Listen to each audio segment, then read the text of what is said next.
So we are now recording the July 7th, 2017 Small Business Accounting Advisors. Hello, everyone. Hello. Hello. Short week or long week? With a holiday in the middle. It was fine. It was nice. I took the day off. I had all kinds of things that I was going to do work-wise, and then I just canned it. I just couldn't get it. I basically caught up on things like my paper lead. I got that straightened out. Got that working. So it's the things I just had on the back burner. I thought I'm not going to do any work today. I just, get caught up on stuff. So it's kind of nice. So half work day. Semi-work day, but not too much on client stuff. But a relief to get it done and off your plate. Yeah. Nice. I took Monday and Tuesday off, and then I worked double yesterday, so. Paid for it.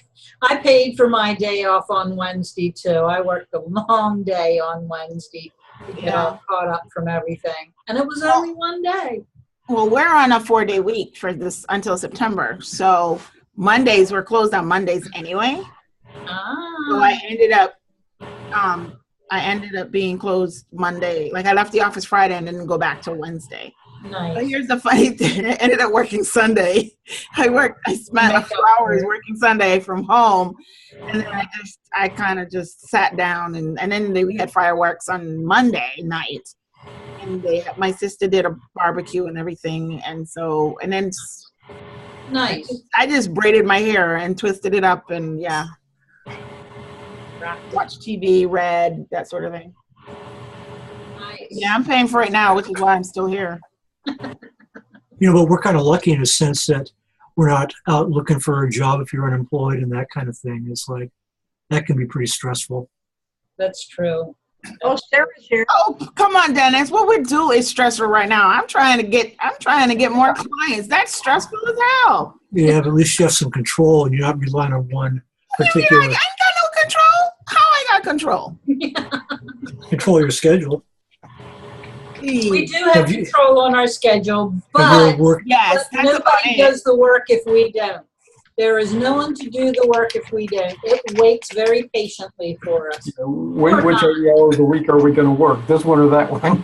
Yeah. Exactly. If I don't work in the daylight hours, I will work when it's dark out. Exactly.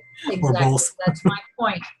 Like Dennis said last week, which 12 hours do you want to work? That's what we get our choice on. Yeah, we work half time. I actually got a text from a client on the 4th of July and actually worked a little bit then because basically as a liaison between different people at the same company. One of the guys on the 4th of July decided he was going to go into Cuba and reconcile his bank statement, except that there were a lot of entries that hadn't been made. And I had wanted to enter them, and I asked for the information the previous Friday so that I could do it on Friday. And I was told, no, the guy's wife who broke her leg wanted to do it yesterday. So she came in and did it yesterday. So it took all of about 10 minutes. But I thought to myself, it's a good thing I really like my job. Yeah. And your boss, right? Right, that way I don't feel bad charging $1,000 a month for maybe 2-3 hours of work. You billing. I include 10 minutes on the 4th of July if you want it or need it. Nice. Yeah. Time and a half. Good. Hi, Peggy. How are you? Good. Hey, Peggy, what's going on? Things. Look at that hair. I can't stand you, girl. Oh, you're looking good, girlfriend. You got your hair all done? Yeah, I did it whenever we had this show. I haven't seen you in ages. You know what? I meant to hit you up because my daughter was here and she asked me to do her hair and that thing is like out to here. I was like, oh my gosh. And I wanted her to see how you showed me your little trick with the yeah. I know. I ended up twisting it. I twisted it on 4th of July and I did a twist out yesterday. This morning. So I'm gonna have to figure something out. I feel you. I'm gonna do mine back up. I can't stand it. It's too much work. I keep being told to cut it off, shave it all off. No. No. No, it looks too good. No. Hey, I got a cousin that's a EA. Peggy, let me get back to you. We're going to talk to Brandon. Brandon's up first. No, I'm sorry. We're talking IRP call. There was a all hands on IRP call, and Brandon's going to straighten some things out about commission. We had some questions. Okay. Sarah, I know, had some questions too. I see that she's with us. Who? Me? Yes, you. I'm trying to figure out why my picture isn't coming up. Uh-oh, you need to be logged on. Yeah, we need to see your You're smiling probably face. not logged in. Yep. Well, I'm on my laptop, maybe. Yep. Ah, okay. It's all good. So, Brandon, do you want to start? Sure. There's just a few. I mean, there was about an hour and a half worth of meeting there, but only a few of the things that I took were probably of interest to the whole group here. A few of those are ES payments. So merchant service for anybody that's on enterprise. A few changes coming starting July 2nd. They're going to have some price changes. So it's changed. The only thing that's changing on that is the keyed rate is going from 2.85 to 2.9. That's the only thing changing there. The rest of the rates for all of the IRPs are $0 monthly. Swiped is 1.6. It's going down to 1.5. I'm sorry, that changed too. The invoiced rate. So if you send an invoice through Enterprise, it's 2.9%. The key rate is right now is 2.85. It's going up to 2.9, then 25 cents per transaction. And if it's ACH, it's still 50 cents per transaction. So those are the A merchant little fees. bit of a break on the swiped, and then it's 0.05 rate increase on the keyed rate. A couple of the other changes were on the QuickBooks Online rates. Compared to QuickBooks Desktop, everything's exactly the same except QuickBooks Desktop does not have a difference in e-invoice and keyed rate where QuickBooks Online does. E-invoicing rate is 0.9 for the free, it's $0 a month, or $2.75 if they're paying the $16 a month. Keyed rate is 3.1 or 2.8 if they're paying the $16 a month, and the QBO is still the ACH is still 0, so they can still do an ACH or bank draft for no cost, and they're really driving the QBO sales that way. Well, the ACH is it 0 for just QBO? Yes, it is 0. For ACH, it's 0, no matter whether it's the free or the paid merchant service. Or how about if you're using merchant services with desktop? No, with desktop, it's 50 cents. That's what I thought. Okay. Yeah. The only other difference, so there were some questions. I don't know if there's anybody in this group, but if you're familiar with the EMV and the chip cards, QuickBooks or Intuit is still not EMV compliant, so we don't have EMV But it's taken card readers. So Intuit is still bearing the burden of the risk. So if you've got customers that are on the fence, you can let them know, and it's in writing. But just because we don't have that capability, your client is not on the hook for that liability, or that because we don't have the ability, Intuit's still on the hook for the liability for the EMV, the chip cards. So what's taking them so long? There are so many different types of terminals and card readers. They're starting at the top and working their way down through. Oh, okay. So they are in process. They just haven't completed it yet. Right. So you got to figure all the different terminals. You see the ones at Walmart, the ones at the grocery stores, the ones at the the convenience store. There's so many different makes and models of card readers, and every one of them are having to be reprogrammed in the U.S. to accept the EMV, to accept the chip cards. Wow. It's they're already compliant in Europe. The U.S. this is the last to roll them out, and they're just they're doing what they can to get them out. We still don't have an ETA on that, but as long as Intuit's willing to bear the burden of the risk, I don't have a problem with it. I know that, and Sarah, we'll get to your question here in a minute. I know there was a question that you had a question as far as commissions. On Enterprise, they changed commissions a little bit for our teams. So 20%, what they call pilgrims. So if we're converting them from a full service plan, the old Enterprise, if we convert them over to the software as a service, to the subscription, they're paying a 20% commission on that. If we get them, what Intuit calls a GNS, or gross new customer, if they're not on Enterprise, then they're paying 35% on that, which is pretty big. So you imagine most of your Enterprise clients have anywhere from $1,000 on up to $10,000 sale. They're paying out 35% on a gross new customer, which is pretty good. And then on either one of them, every year you get a 10% commission when they renew their license. Now, full service price is going up, so they're really on us. If you have customers that are on Enterprise and you know they're still on the full service plan, now is the time to get them on the. It will save them money in the long run. And if you have anybody, we can talk about it offline. But it's certainly a good time to change them over to save them some money. And it's even if they're already on Enterprise, if you make a change on them, then you get a commission for a new sale. So, I've done 3 of those this week, and it's a win-win for everybody. A couple other things is QuickBooks Online is going up again, or QuickBooks Online Plus product is going up. Has gone up. What's that?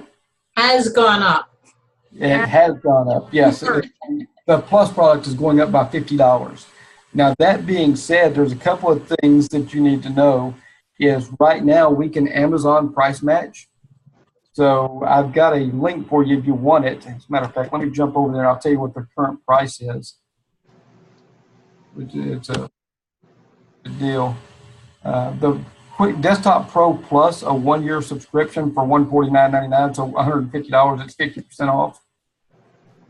That link, when we do the order in QuickBase, we can pass that savings on, so we can price match Amazon. So anybody that's wanting to get that price, then we can pass that savings along to the customer. That's awesome. And you get to be the hero.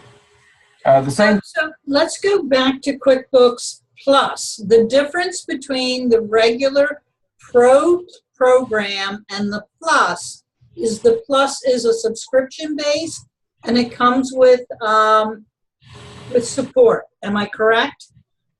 Now you're talking QuickBooks Desktop Plus? Yes. Yes. So Desktop Plus comes with a couple of extra features. One is an automatic backup. That's right. It does the automatic backup. What's that? I said it does the automatic backup. That's if you set it up. Right. The data services, that's what they're talking about there. And that's only if you set it up. Personally, I don't have anybody on the Plus product. I teach my customers how to back it up themselves and save themselves the extra monthly fee. Yeah. They can pay me once to show them how to do that and do it themselves and save that monthly fee. And sometimes they get duped into, they'll accidentally buy the Plus product before they ever come to me. And then I jump through 3 hoops and try to, I'll get a refund the Plus product and sell them the Pro product without the Plus. But it is there if your clients want it. And right. That's the major difference is the online data services or the data backup. And in addition, you always get the most current version of QuickBooks. It's not like you're buying 2017 and you don't upgrade until you purchase 2018. That's correct. Plus automatically gives that to you, whether you install it or not. Linda, I think you've had that example. Yeah, somebody don't even notify you that it's available. I didn't know that.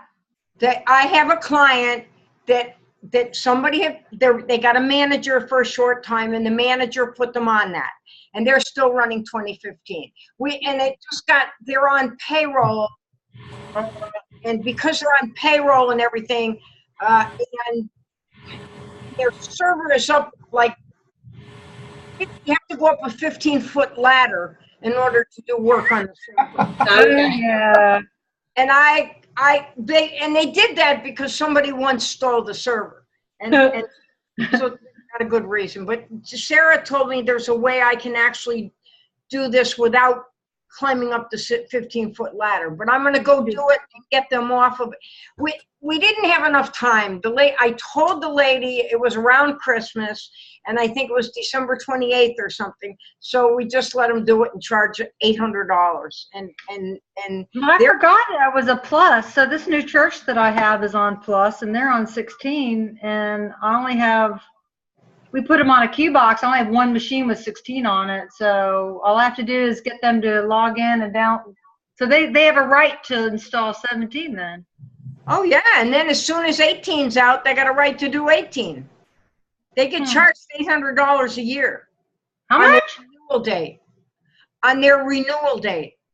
It's Oh, then I need to get them off of that then.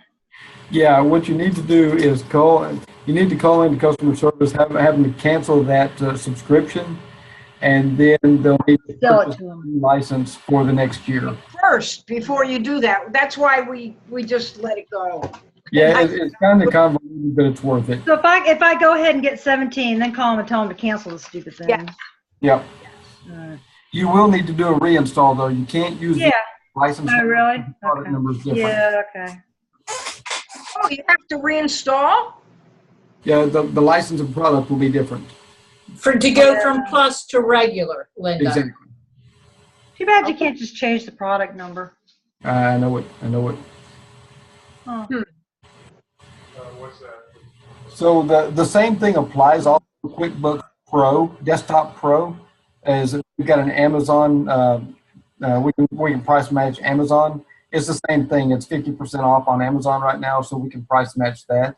If you have anybody needing to go to that, then it's a good deal. So if you have anybody that needs to upgrade, you can get 50% off on the Pro. If you find it anywhere else on Amazon, but I've got 2 links that I can throw into the chat here in a minute if you want those. Okay. And also on anybody that you need to get on QuickBooks Online, until the end of the month, Intuit is paying for our team. They're paying double commission. So on the ones that paid the $50, they're upping to $100, and the other ones are upping to $200. If they go ahead and pay by the end of the month, they get free 30 days, but they're just saying if you'll go ahead and get your customers to pay for it, then they'll go ahead and pay the increased commission. Got it. Nice. So it's nice that Intuit is finally matching Amazon, so we don't have to feel like we are fighting Amazon. Well, I was giving out Amazon links to my clients. I'm like, what? I can't beat it. So that's good. Right. The fact that they can still run that sale through you, we as a team get credit for the sale, so the volume still goes through our team, which is good. But then it also looks like it shows that, and we did that. We had a long conversation during the IRP Council about Amazon when they allowed Amazon to play with us. That Amazon was getting special treatment and their pricing was different than ours. So it's kind of the same thing what happened on the accountants channel with our QuickBooks Online. We had better pricing than they did, so they leveled the playing field with us and made us do the 50% off for 1 year just like they had. So that part sucked for us, but the Amazon part was good for us. So we can now price match the Amazon prices.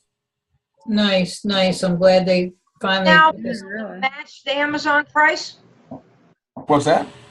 Did you say you're now going to be able to match the Amazon price? We can match Amazon pricing, yes. So we can. Okay, because I got a client that needs to buy 2017.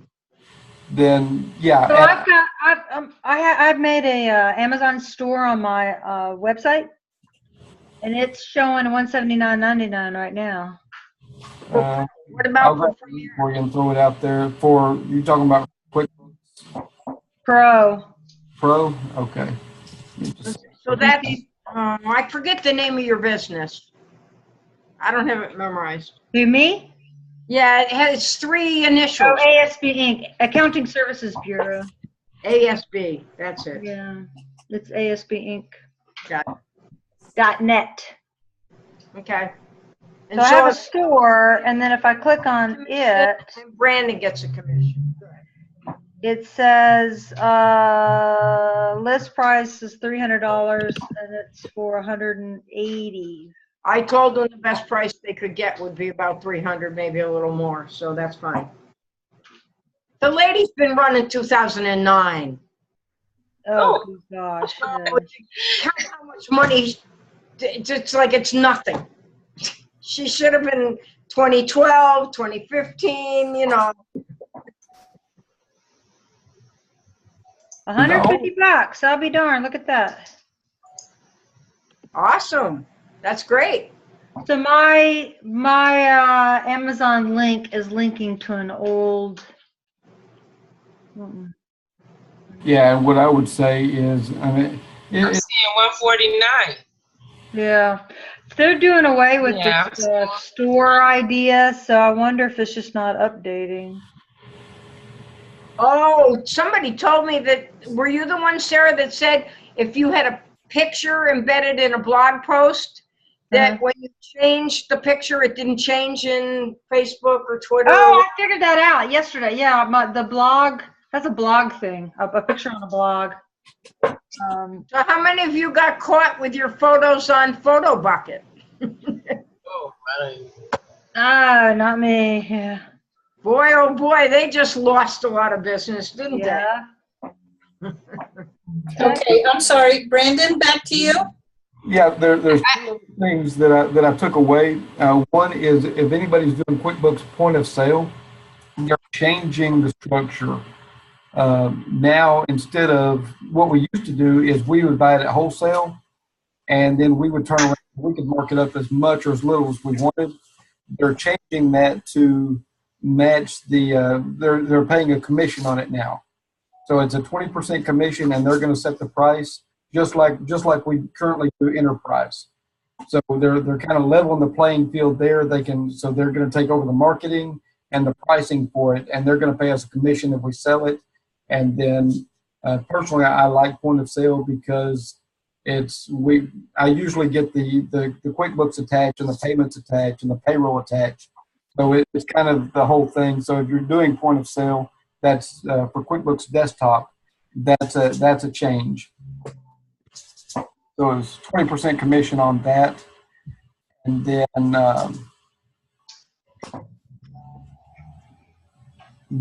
in reality, does that work out well for you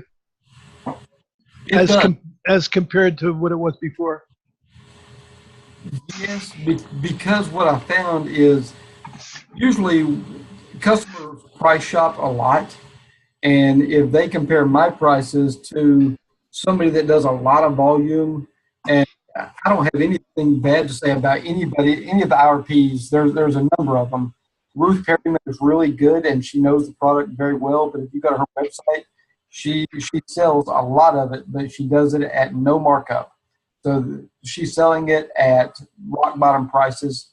You can't do that to make any money. So this levels the playing field for all of us. So there's a flat commission on it. So really the only thing that changes now is my customer service compared to hers, compared to over in Florida or whoever it happens to be.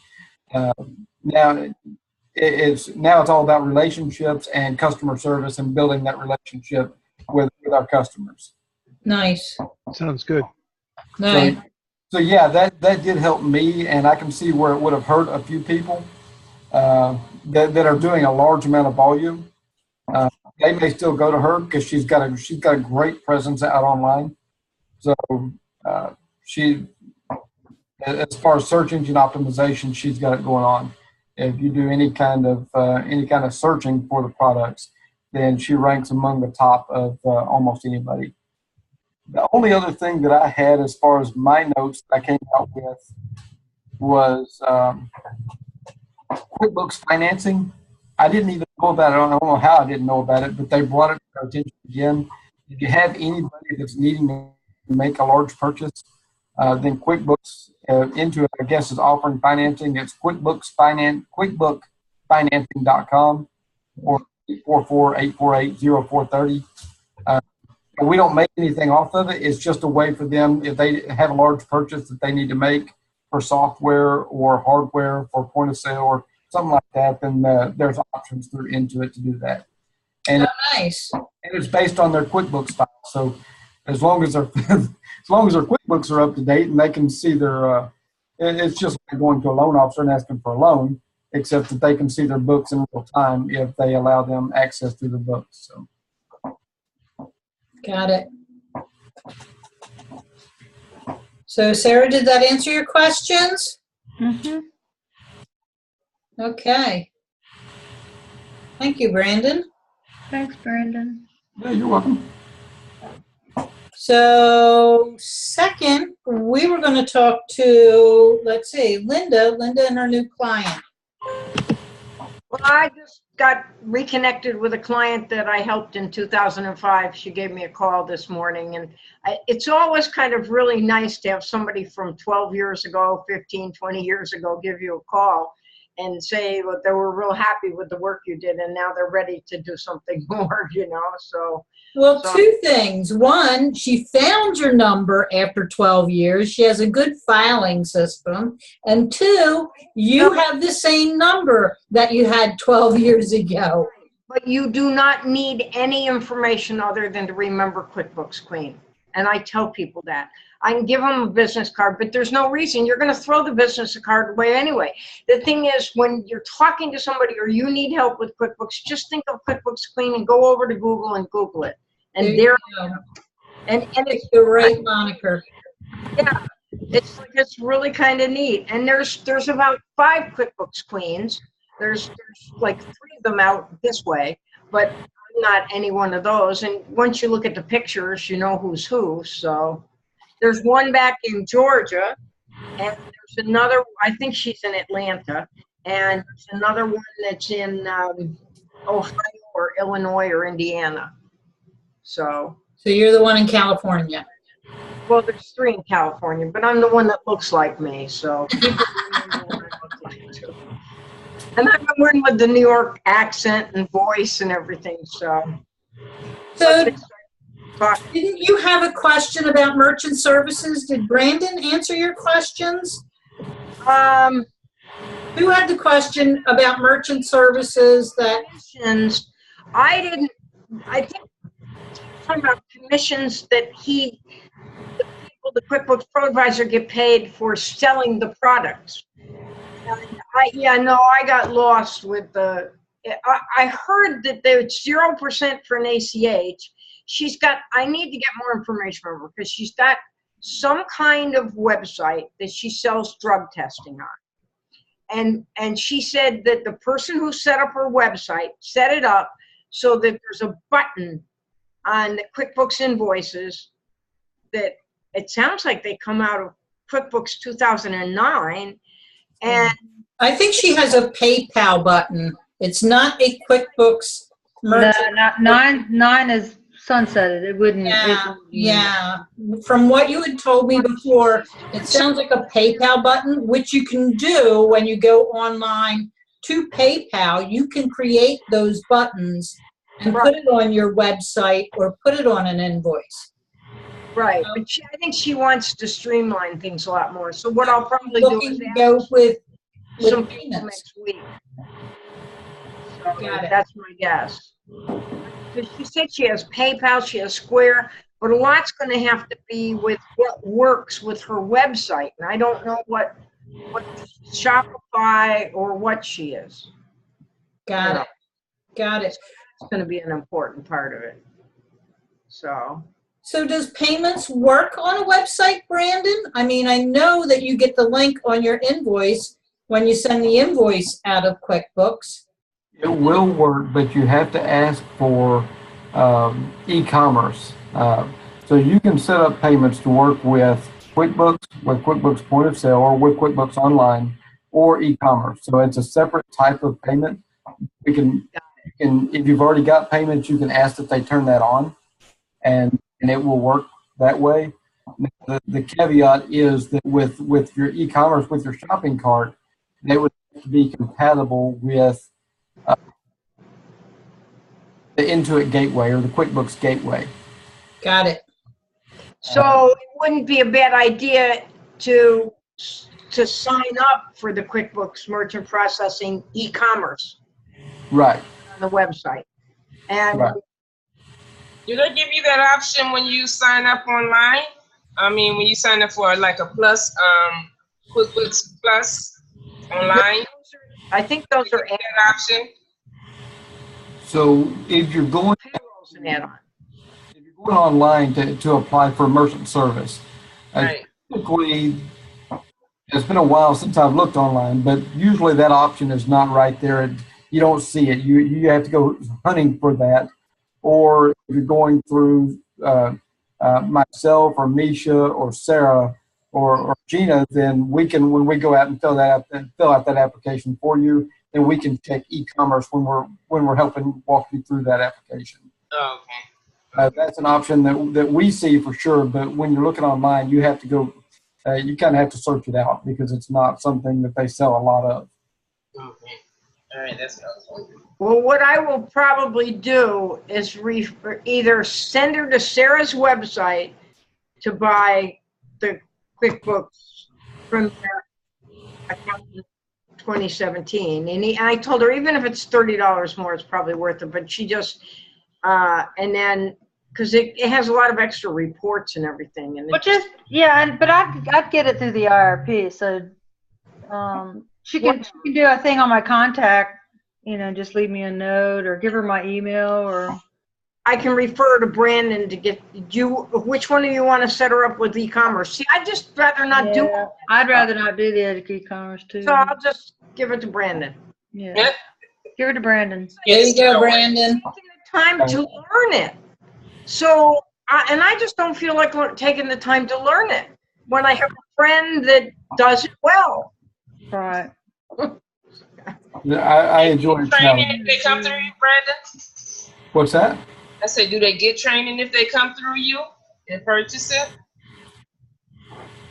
So No, I mean that doesn't include training. Yeah, the training would come with if they actually sign an engagement letter to be trained. Oh, okay. That's Extra. if you're talking about QuickBooks training, that's certainly separate. Now, what I do for my merchant service clients is I will show them, I will walk them through setting it up on their QuickBooks or their POS system and show them how to run credit cards. Whereas training the software, then that's got to be a separate engagement. Okay, that's what I'm asking. And I could actually probably be there while he does that, so if she forgets, I can remind her. It's just that, well, because a lot of times people don't have super good attention. Well, if you do it on Zoom, you can record it. Yep. It's a good idea. Yeah. Every time Brandon's done a training with me, we've done it by Zoom, and I've recorded it, and I've gone back and looked at those recordings to see.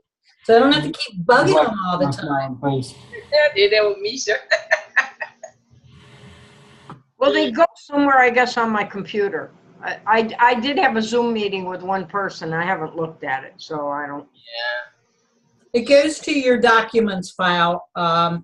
So you may want to look in there, and it creates a folder called Zoom. So in your documents and look in Zoom. Were you, And doing something, did you have any problem accessing it? I don't know. I didn't even look for it. No, Peggy, did you have any problem accessing the Zoom recording? No, and I watched the whole thing because I wanted to make sure that what you showed me how to do, I was doing it correctly, and I have no idea. And I mean, that comes in handy when you don't know. I'm like, man, you need to do this for yourself. Record what you're doing if you forget how to do it, especially when I go out there and search. That comes in handy. You need to teach yourself. Well, I'm glad I was able to help you. You did. trust me, you did it. I mean, it comes in handy. This whole team has been a great help. Good, good. Happy to be of service. Experts to help you. I'd be lost. I was just talking to the one little guy I have out there, this computer repair about merchant services, and I get on here today, and guess what? Y'all talking about merchant services. So yeah, y'all help a lot. Good. Awesome. Awesome. So- I'm glad we're timely. So Brandon, do you sell paid do you sell paid training, or is this training that you give them when they purchase something? My training with Brandon was because I am part of the IRP group, and Brandon was showing me how to purchase through the IRP. Oh, So okay. that was the training that I did with Brandon.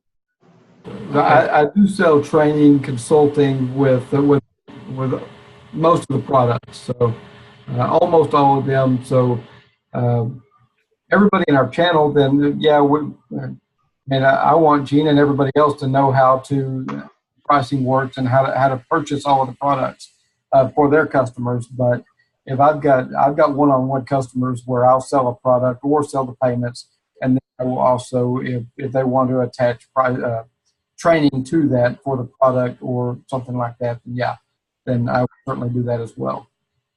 Good. Makes sense. And I want to say that it's nice working with Brandon. Brandon has answered any of my questions anytime I've had them, whether it be weekend, night, whatever. I'll pay you for that, Gina. Brandon is excellent for clients to him, and they've been very happy. So, and that one client, I actually did only half of the contract with them, and they disappeared. So, it's just interesting. You try to explain to somebody about inventory and using inventory, and how that in order to use inventory, you need to actually enter everything when you buy it, or what you're starting with. How many times I've had that fight? Absolutely. QuickBooks does not know until you tell it. It has. It's only as good as the person that's working it. No. And it's back to that whole, hey, I know what I'm doing. I'm telling you, this is how to do it. No, I don't want to do it that way. That's right. And they come back and they're like, oh, can you run me this report and this report and this report and this report? And I'm like, no. What I told you to do in the first place. I had this lady call me about this question with QuickBooks, and after I explained the answer, she said, "Are you sure?" I said, You called me and asked me a question. You want to ask me about Right, exactly. That's crazy. I don't know. I am a woman of a certain age now, and I have invoked my Betty White status. Okay. I'm not putting up with people and their bull anymore. You know what, Linda, this goes to you. That guy you posted on a response, or responded to a post I did the other day. I don't know how you work with him. Well, I finally gave him the boot. I don't have no patience. Where I said that time I'm spending with him, I can spend building my business. I don't know. I just don't have no patience anymore. It's like, he told me that the only reason I put his books into QuickBooks was to save time for myself, to help myself. I did it for me. I didn't do it for him. And I was like, oh my God, time to go. Oh no. It's time to go. No more. Yeah. Okay. They're talking about themselves. They're not talking about you. Right. He like, you just did you only put it in QuickBooks to help yourself. You didn't do it for me. Oh my gosh. Okay, time to go. Bye-bye. So here's the thing. Here's the thing, Peggy. Here's the thing. Right? Okay. When I think about that. Here's what people just don't get. You want to start a business. Right. Just because you know how to do X does not mean you know how to run a business. It's called the E-Myth. So true. Because you can do X. Yeah. But if you don't do all of the minutia that needs to go with that, Exactly. Uncle Sam gonna come knocking on your door, talk about where's my pie. That's Yeah. exactly right. That is exactly right. I told her I'm gonna finish this month out, and then I'm going, you know, because that's gonna coincide with me finishing school and everything else. And when I walk across that stage to get that degree put in my hand, I'm coming off that stage running. It's time to build me up. I don't have You're gonna time. hit the ground I don't have running. time to chase everybody to get what they need. That little young guy, he's not even 30, and he does more for his. He learned how to integrate the little software he used for his computer repair shop to QuickBooks Online so well. I'm like, man, you put me to shame. Because, I mean, he got his merchant account set up. I mean, he just wants to work on it. I'm like, okay, that's good.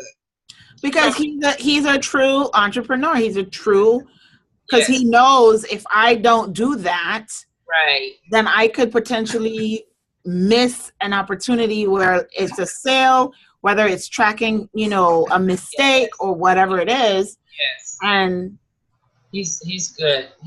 I'm very proud of him. You know. yeah, unfortunately, these little badgers out here. I've gone out and bought them the book, E-Myth Revisited, and dropped it on their desk and turned around and left. That's exactly what they're talking about, is somebody that knows how to do a skill or a trade, but they don't know accounting, they don't know how to run a business, they know how to do something. They need to read that book and understand that I know, or you know, how to run the business and how to do the accounting and the financial side. And I may not know how to do plumbing or electrical work, but I can run their business. Exactly. I just can't run the business. Right. And that's the same thing. That's the same thing I told my sister, who, you know, always makes fun of me because I was a management major, and I went back and I got my I got a master's degree and stuff, because it wasn't in the sciences.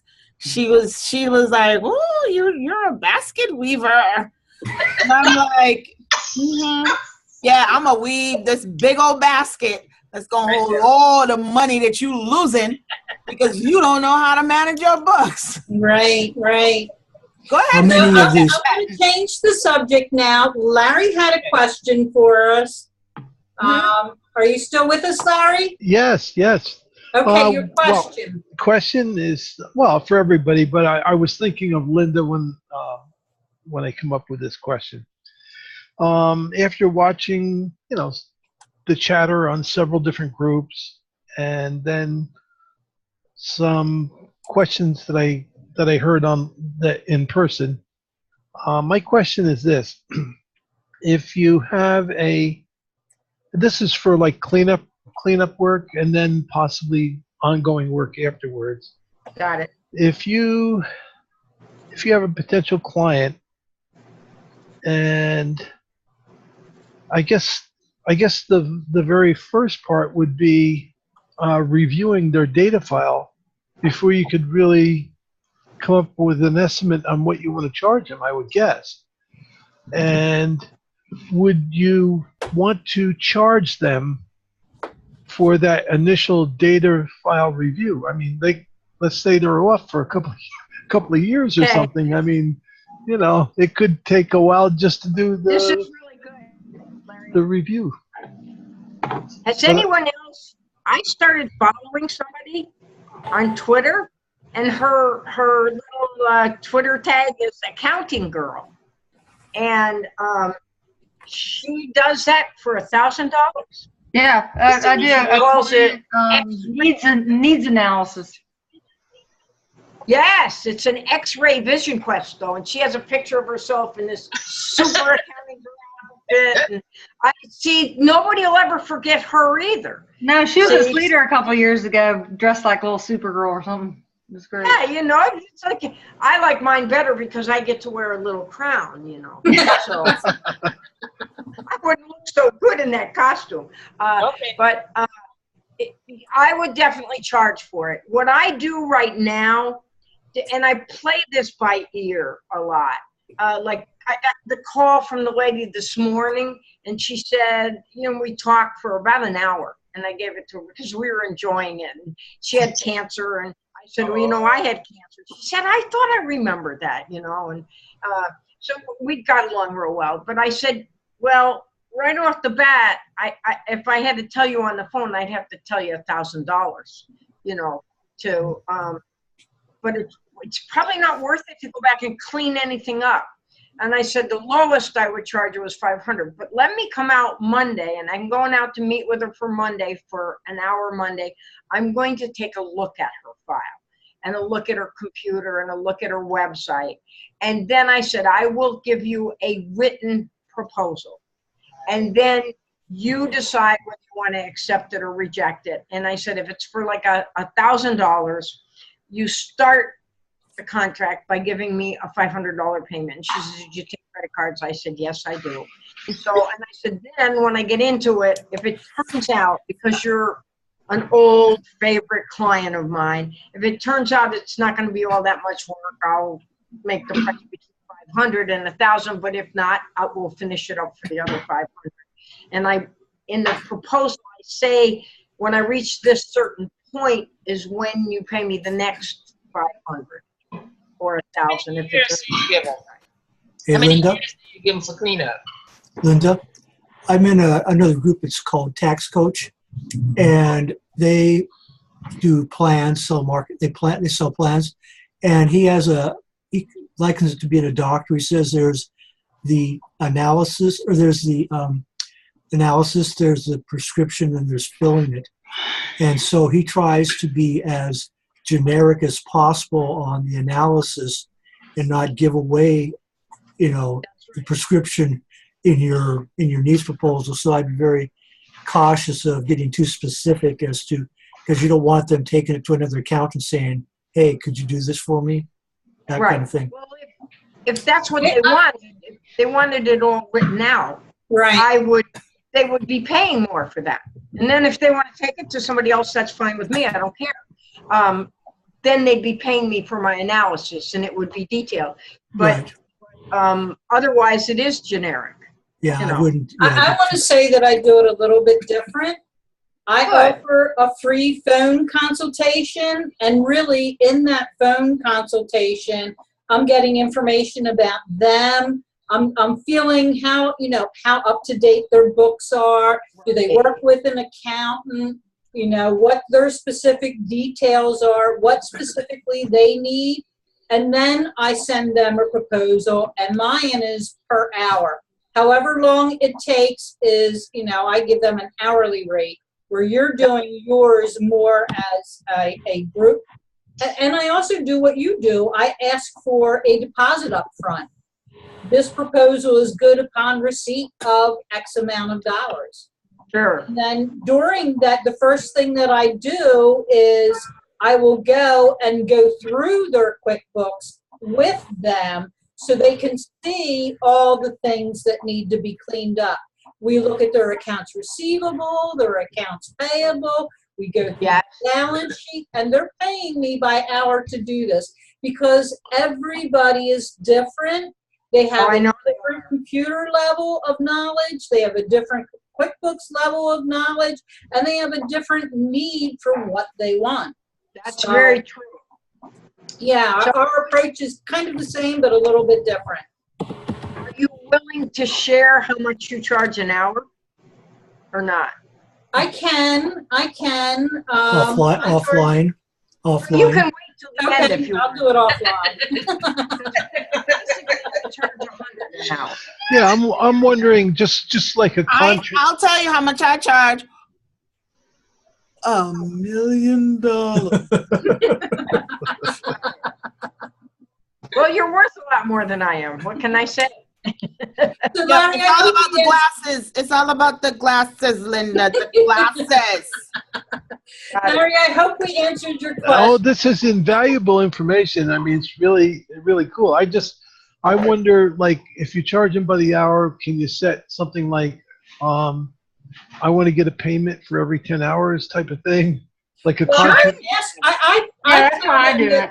From what I see, I expect it to take about X amount of hours. And Because you don't want to have 40 hours in something and somebody stiffs you, Well, I'm Actually, asking for deposit, Larry. and once the end of that deposit comes, I need more money before I'll go forward. Larry, that is exactly what I do when I do like a initial setup. Right. I will pre-bill in 10-hour blocks. Then I will, once I get down to the last hour, I will then submit an invoice so they can re-up for another 10 hours, depending on how much more is left.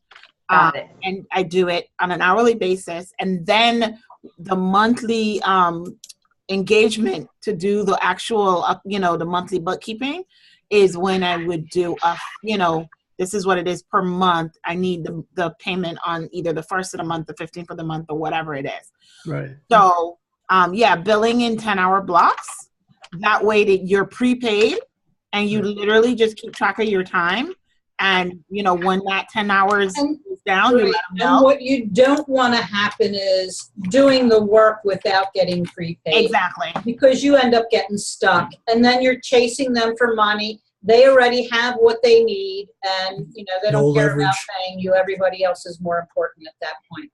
And you've lost your Before leverage. we go, we got one more thing. Sarah's going to bring Mark on, and we're going to talk about the server problem, that the multi-hosting server problem. Okay. Yeah, I'm having this problem with a couple of my clients that have servers, and usually what happens is the server reboots. The next morning, the people can't get in multi-user mode. Right. So I've got, my IT guy was out here, and he was out here for hours, and they couldn't figure it out. And so this has just been, it seems to have exploded the last couple of weeks. Here I'm seeing chatter on Facebook and everything. So they might be because you see people updating the 17. yeah. So Mark, can you move closer to the microphone so we can hear you? This is Mark, Sarah's husband, the IT/accounting person in her life. No accounting involved. Well, don't you work for an accounting organization? I do, but I So don't. you have some knowledge of how accountants. Well, yeah. he's the IT director of a CBA firm. Yeah. Okay. So, did you have that email? What email? Oh, you emailed it to me? Yeah. Oh, okay. Hold on. So what have you found, Mark? What? Well, so the root of the issue is that Intuit is using ports for the multi-user Okay. mode that are in the Microsoft, what they call dynamic port range.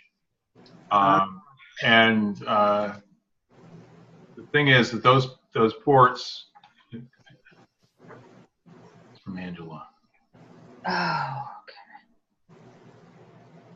If you're using those ports are used by services, Microsoft services, and I think most of the time what you're running into when you have this problem, small businesses that have a single server, a single Windows server, they're running.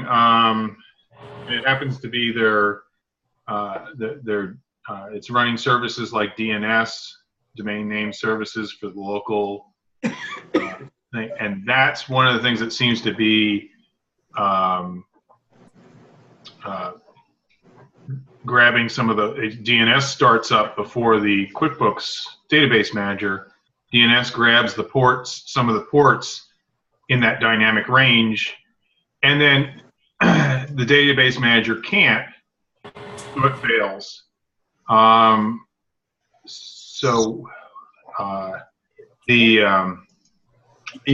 quick, easy thing, and you can test whether that's what's happening on systems by on a machine that doesn't, on a server that's you're having the problem on, you can go ahead and stop the DNS service and then start the QuickBooks Database Manager service. And if it's start, and then you can restart the DNS.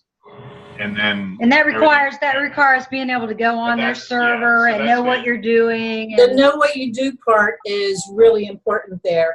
Yeah. Right. And so, with my clients, I have access to their servers. With the third one, I don't.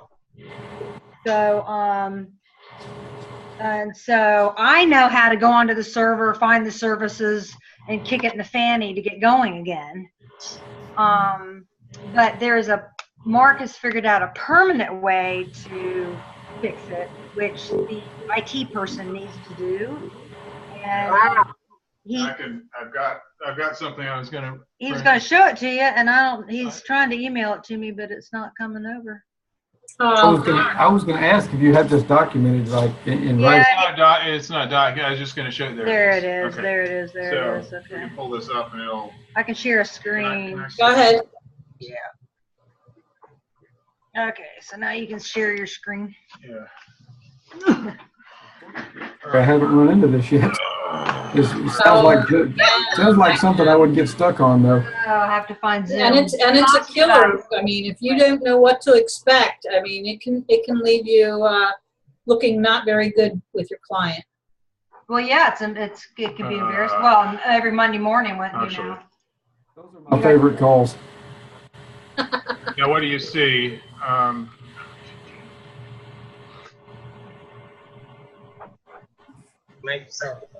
Can you see? It's too small. Yeah. What would you want to do? Get rid of that darn. I'll get the menu There we is go. away. Now, do you see? What do you see on the screen? Anything? Oh, yeah, we see, well, the bottom it says QB Global App. Yeah. Okay. Yep. Okay. So these are the services that are running on the server. Okay. If you go and open up services on the server. Can you make them bigger? It's about. Let's see. Yeah. Because it's really hard to read. They're teeny tiny. Control plus, that may blow it up for you. It doesn't get bigger? I'm trying. I can read it, though. Okay. All right. Can you see any of that? Is that better? I can see it, but I can't read it. So. Huge. Wait. Well, here, I think what happened is. Let me see if I can refresh.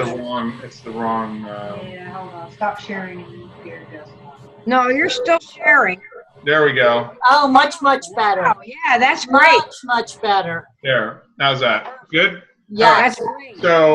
So this service, you're going to see this QBCF monitoring service. That's the same name on every one of them, and that should be running.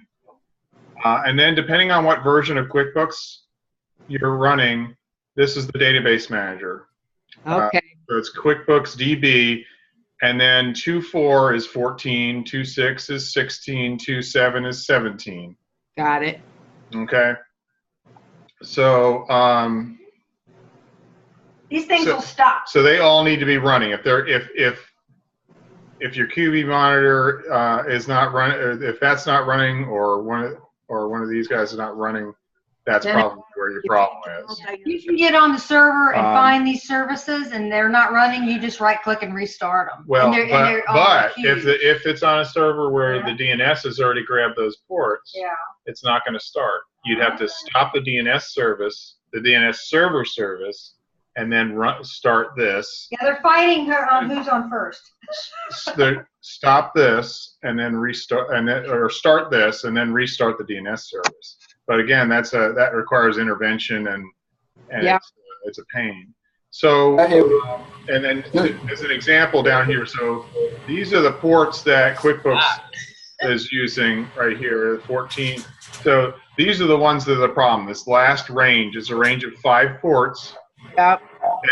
And what they've, anything above, was it 49? I forget what the number is, 49 one something, is a dynamic port.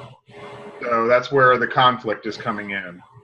So there actually is a place, and this is probably, again, something for the IT people to do, because they've got to make sure that whatever port that you designate is not being used by something else.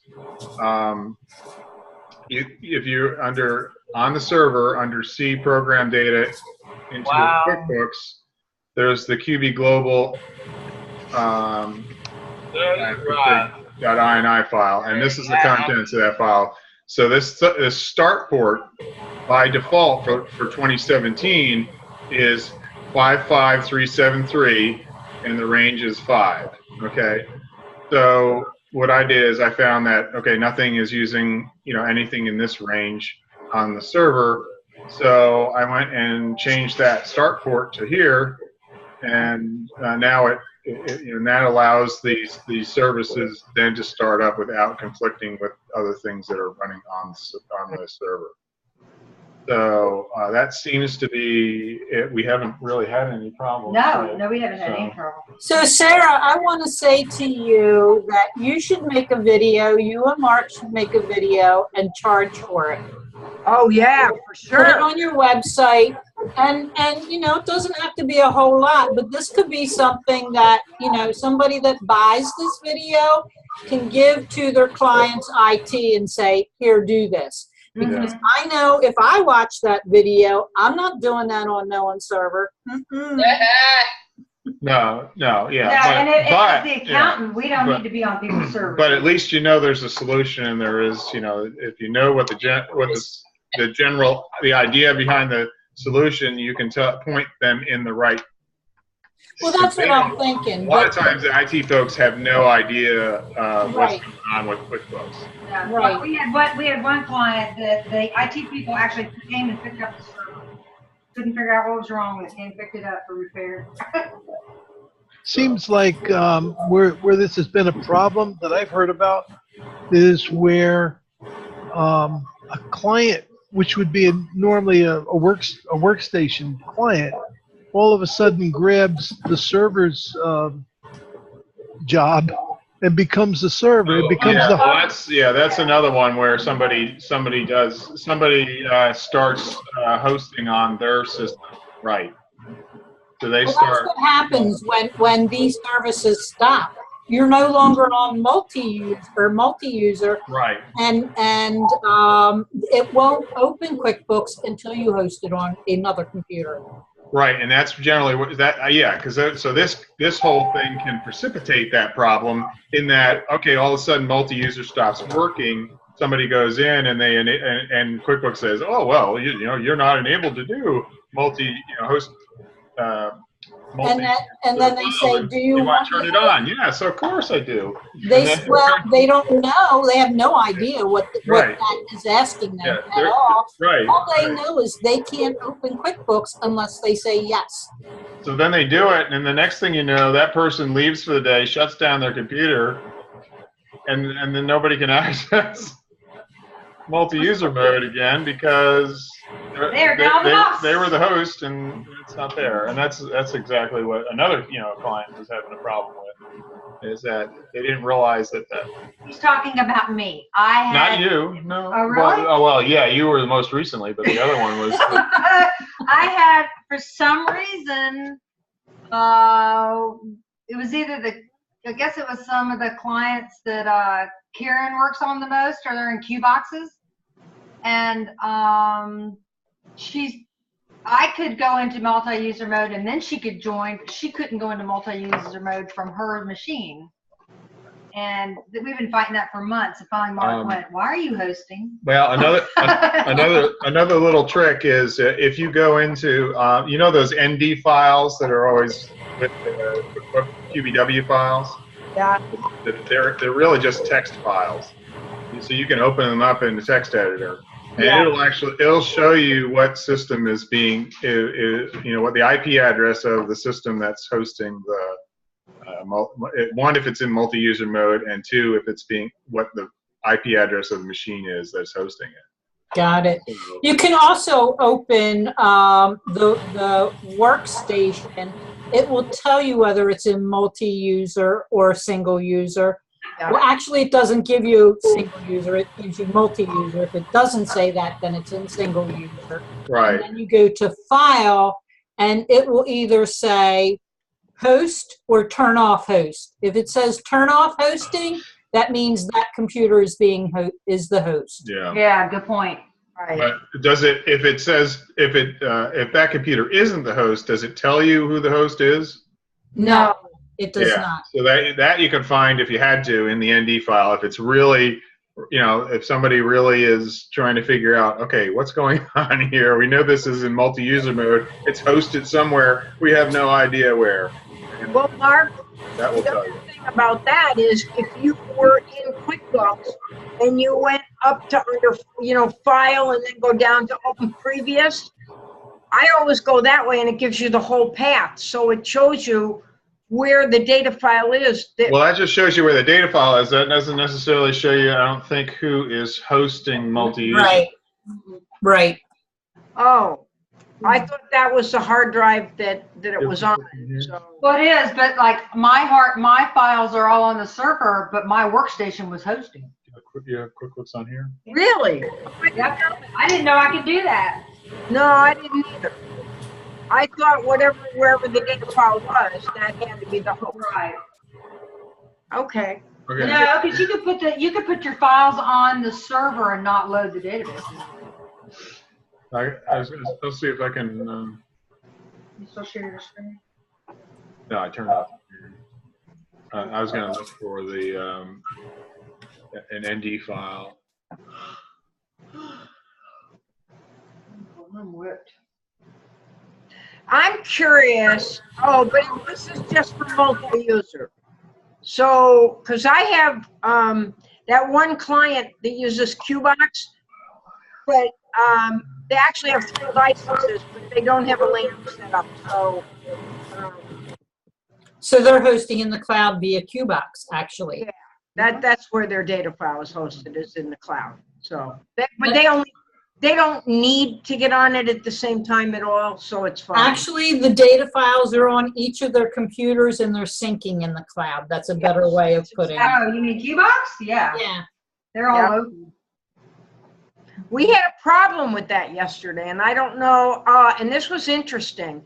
One of the ladies, it didn't give her the option to lock it when she opened it.